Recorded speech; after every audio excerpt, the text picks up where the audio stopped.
Hello and welcome back to another update where I cover the latest developments throughout the front line in the Russo-Ukrainian war. It is your host Weep Union, and in this one there are several developments across the front line. In the northern section, the Russians have advanced within the Belgorod region, almost kicking the Ukrainians entirely out of the border area.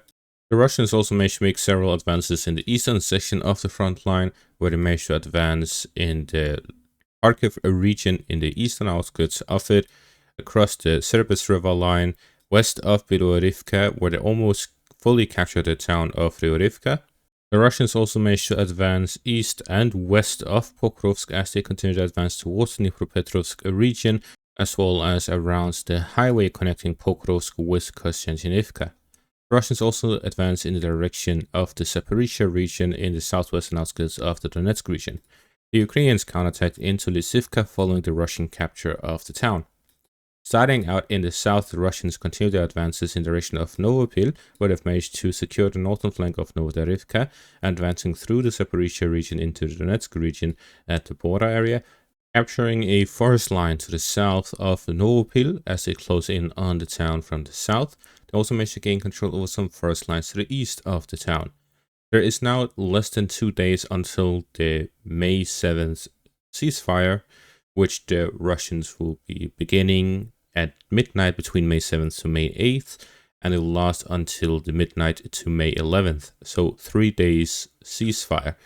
The Russians are claiming that they will stop their offensive operations during this period, similar to the Easter Truce, while the Ukrainians have so far denied participating in it. However, this also means that the operations taking place between now and the ceasefire will reflect that the Russians will plan on stopping such operations.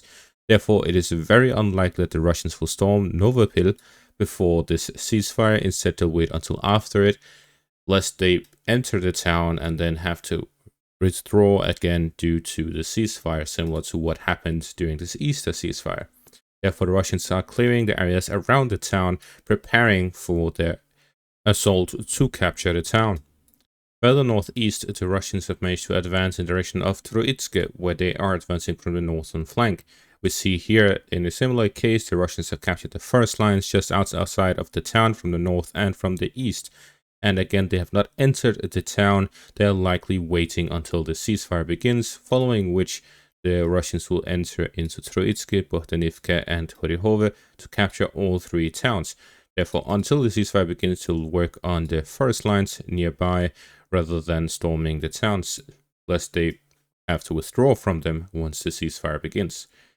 To the north of Novekhivka, the Russians have launched several operations west of Novoalexandrivka and northwest of Novekhivka, where they have managed to advance significantly across these forest lines and fields.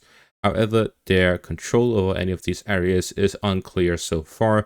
The Russians have managed to reach the third defensive position here in between Novekhivka and Muravka out of 4. This likely indicates that the Russians have captured significant portions of the forest lines and fortified positions in the area. However, I will wait until further confirmation to change the frontline situation. But with these advances, we see that the Russians are working towards the southern flank of the 3 towns of Novoserhivka, Novomykolaiivka, and Muravka, following the capture of Kotlyarivka and Novoalexandrivka, opening up the road to the south of these towns, where the Solona River separates Novoserhivka with Novomykolaiivka. Fighting also is taking place here south of Udashne, where the Russians are looking to cut off the road connecting Udashne with Novoserhivka, where they already hold the fortified positions in the area. This means that the resistance they're facing is from the towns themselves, mostly FPV drones operating in the area. The Ukrainians counterattack towards Lysivka from the north, where they still hold control over some fortified positions and the northern parts near Sokhayar. This means that the Ukrainians have an open road until the town, and this is why the Russians will have a difficult time securing the town until they secure the surrounding area, which includes Sokhayar and the fortified positions around from Selene to Sokhayar in the east.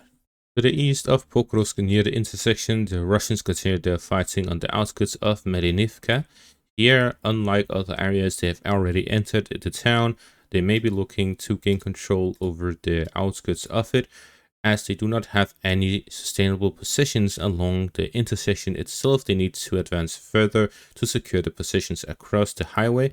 This is why they continue to advance this until the ceasefire begins, where they look to cut off at the eastern parts. There are some forest lines and some small areas between the Russian and Ukrainian positions if they manage to gain control over the northern residential area.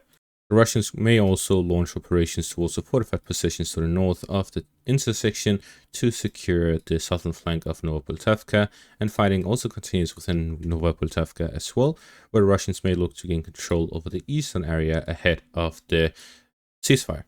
The Russians have made numerous advances in the western section of the Donetsk region. In the eastern section, it has become a bit slower. The Russians managed to advance northwest of Ceasefire, gaining control over the forest lines in the area and starting the fight over the fortified positions northwest of Ceasefire. This is to push the Ukrainians away from the area and to secure further positions along the highway. In the eastern section near Belgorod, the Russians managed to advance, looking to gain full control over RUAF ahead of the ceasefire. Fighting is taking place over the fortified positions, which are now being fairly isolated due to the Russian process within RUAF, where we see this geolocated footage confirming the Russian advance within the town. Russians are here looking to gain full control over the town and to advance through these forest patch areas and forest lines south of RUAF, gaining control over the fortified positions and creating a buffer zone between the Russian positions and the Ukrainian positions in between RUAF and Serebrenka. Further north here along the Cerebus River line, the Russians advance here southwest of Novekhivka, where they continue their advances, aligning the front line and securing it along the forest lines ahead of the fortified positions and closing in on Novekhivka, which is one of the final towns within the Luhansk region, which the Russians do not have full control over. We see that the Luhansk region, there is the Serbyansky first area. Here to the south of Imminent, there is the town of Novekhivka and the surrounding forest lines and fields, and then there is the remaining parts of Borova, which remain under Ukrainian control over the entirety of the Luhansk region. The remaining parts is under Russian control. The Russians also managed to re-enter the town of Kopenki here to the south of Stepi as they continued offensive operations east of Borova.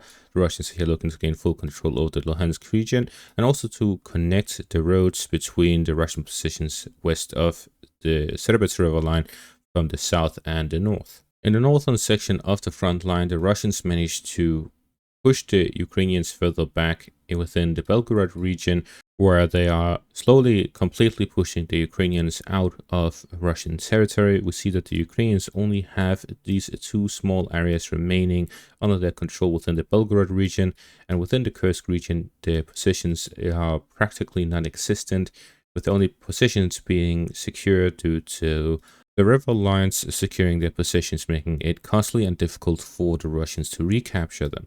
Therefore, the Ukrainians practically do not have any positions on Russian side of the border.